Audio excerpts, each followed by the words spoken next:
La plus grosse plainte des collectionneurs de figurines, c'est de devoir attendre plusieurs années entre l'achat de sa figurine et la réception dans sa boîte aux lettres. Sans compter les semaines ajoutées lorsque le livreur met un avis de passage dans votre boîte aux lettres et qui vous propose une relivraison, bien entendu, quand vous n'êtes pas dispo. Comme vous qui regardez cette vidéo, j'ai toujours cru que lorsqu'une figurine était annoncée, elle était disponible, faite, prête à être envoyée. Mais c'est très loin d'être la réalité et on va voir ça ensemble aujourd'hui dans cette vidéo.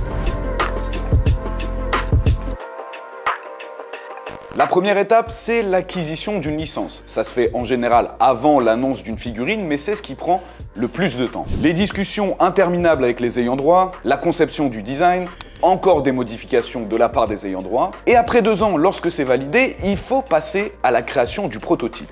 Le prototype, c'est ce qui va être utilisé pour les photos de promotion lors de l'annonce de précommande d'une figurine. Et le premier piège, c'est que ce prototype que vous voyez en photo n'est pas forcément la figurine que vous allez recevoir chez vous. En effet, celui-ci est réalisé par un sculpteur spécialisé qui peut y passer des mois. Par exemple, chez Good Smile Company, les sculpteurs de Nendroid utilisent des cure-dents et des cotons-tiges pour détailler les cheveux. Mais certaines fois, c'est encore pire. Ce que vous avez comme photo, c'est juste un modèle 3D.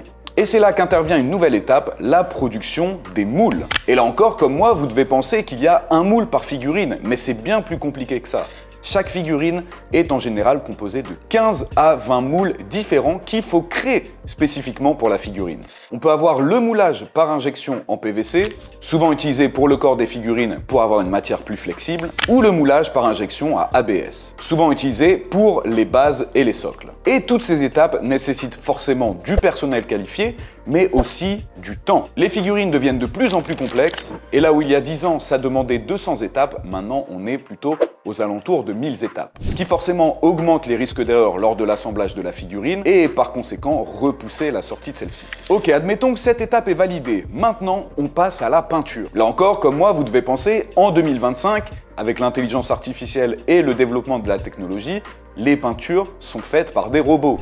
Eh bien, pas totalement. Certaines parties standardisées, comme par exemple les dégradés de couleurs complexes, sont faites par des robots, mais les détails et finitions sont en général faites à la main par des ouvriers qualifiés. Et là encore, le processus peut prendre des mois. C'est pour ça que sur certaines figurines, il peut y avoir de petites différences au niveau des détails de peinture. Et qui dit manque de main-d'œuvre implique quelques retards dans la production à grande échelle. Et ça ne va pas aller en s'améliorant, puisqu'avec la popularité de plus en plus grandissante des animés dans le monde entier, le marché qui est actuellement estimé à 9 milliards en 2024 prévoit une augmentation à 21 milliards en 2033. Et même avec l'ouverture de nombreuses usines en Chine, comme évoqué plus tôt, des entreprises comme Good Smile Company ont dû ouvrir d'autres usines dans des pays comme par exemple la Thaïlande, le Vietnam ou les Philippines. Mais la création d'une figurine demande tellement d'étapes et un tel savoir-faire qu'ils ont même été jusqu'à réouvrir des usines au Japon. D'ailleurs, on parlait de la Chine juste avant, qui est un des pays avec le plus d'usines pour la production de figurines, et est en train petit à petit de se tourner vers la production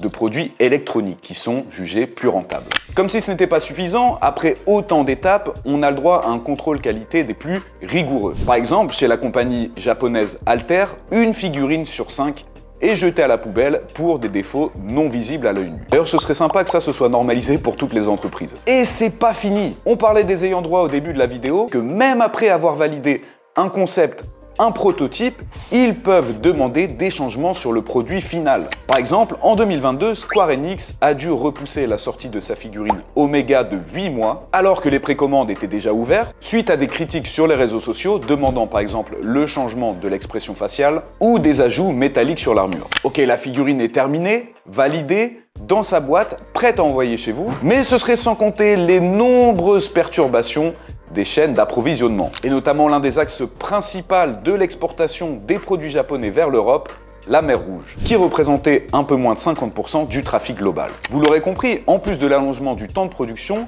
toutes ces contraintes et étapes ont aussi augmenté le coût des figurines. En 2013, une figurine avoisinant les 100 € était jugée trop chère. Quand on voit les prix actuels, ça nous rend forcément nostalgique. Alors l'une des solutions principales trouvées par les producteurs est la décentralisation des usines de production. Mais là encore, avoir des usines un petit peu partout dans le monde risquerait d'augmenter, encore une fois, le prix des figurines. Et encore plus le temps d'attente. Heureusement, la plupart des acteurs majeurs de l'industrie ont compris cette problématique, commencent à partager plus régulièrement des mises à jour sur l'état de production des figurines sur les réseaux sociaux, ou vous annoncer des sorties de figurines trimestrielles plutôt qu'une date précise. Mais laissez-moi vous poser une simple question. Est-ce que vous préférez recevoir une figurine à la date prévue mais de mauvaise qualité, ou attendre quelques mois de plus pour un produit parfait? Eh bien pour plus de 60% des acheteurs, l'attente est acceptable. 28% d'entre eux annulent leur commande et 10% d'entre eux vont même jusqu'à lancer des procédures pénales. Mais malgré tous ces défis, l'avenir de l'industrie des figurines s'annonce des plus brillants. L'accessibilité de plus en plus grandissante et le développement technologique des imprimantes 3D pourraient accélérer les temps de production, mais aussi une plus longue durabilité pour les figurines avec des matériaux et processus plus écologiques. Les figurines continueront probablement à demander du temps, mais comme le dit un acteur majeur de l'industrie, nous repoussons constamment nos limites et restons à l'écoute de nos clients. Ce qui montre encore une fois à quel point ils sont à l'écoute et conscients des enjeux. Alors la prochaine fois que vous attendez impatiemment votre figurine précommandée, n'hésitez pas à revenir voir cette vidéo pour vous rappeler de toutes les étapes. Ce qui compte, c'est que l'objet que vous recevez chez vous soit à la hauteur de vos espérances. Et d'ailleurs, chez solarisjapan.com, on vous garantit les meilleures réductions pour les précommandes, un envoi rapide et soigné, et ce depuis maintenant plus de 10 ans. C'était Lucas sur solarisjapan.fr, on se retrouve très bientôt, mais d'ici là, n'oubliez pas,